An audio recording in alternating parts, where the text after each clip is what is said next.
Hi అండి, welcome to Yuvika యుక్త sister. ఈరోజు రాగి జావా ఎలా చేయాలో చూపిస్తాను. దీనికోసం ముందుగా ఒక బౌల్లో 1 గ్లాస్ వాటర్ వేసుకోవాలి. 1 గ్లాస్ వాటర్కి 1 స్పూన్ రాగి పిండి. ఈ రాగి పిండిలో కొంచెం వాటర్ యాడ్ చేసుకొని కలిపి పక్కన పెట్టుకుందాం. మొత్తం ఉండలు లేకుండా మంచిగా కలిపేసుకోవాలి. మా ఎత్తు కూడా ఇక్కడే ఉంది. ఏం తింటుంది ఎత్తు బేబీ?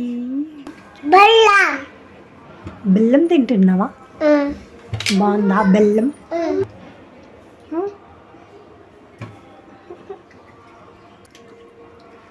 బెల్లం యమ్మీ యమ్మీ యమ్మీ యమ్మీ. తనకి ఇష్టం అండి ఇలా కూర్చొని చూడడం. మన వాటర్ కూడా వేడైంది. ఇందులో కలిపి పెట్టుకున్న రాగి పిండి వేసేసి మీడియం ఫ్లేమ్లో కలుపుతూ ఉండాలి. సో అది మరుగుతూ ఉంటుంది.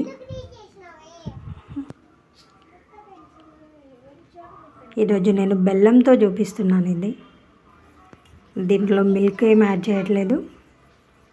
రాగి జావా విత్ బెల్లం చాలా టేస్ట్ ఉంటుంది.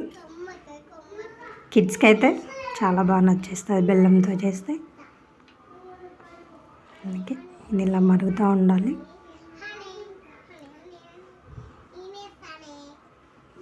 ఇలా మరుగుతున్నప్పుడు దీంట్లో 1 స్పూన్ బెల్లం యాడ్ చేద్దాం. 1 స్పూన్ బెల్లం వేసేసి కలిపేసుకోండి.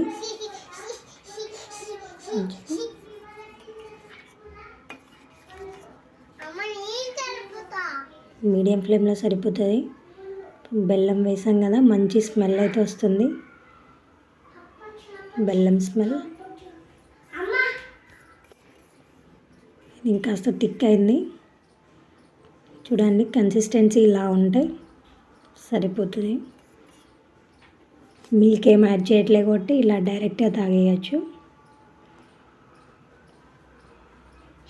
సో ఇలా మరిగాక అంతే, స్టవ్ ఆఫ్ చేసేసి ఒక గ్లాస్లో తీసేసుకుందాం. చల్లగా అయ్యాక ఇంకాస్త థిక్ అనిపిస్తుంది. సరిపోతుంది అంతే. ఎంతో హెల్దీ అయిన రాగి జావా, ఎస్పెషల్లీ కిడ్స్కి evening super food. Thank you for watching.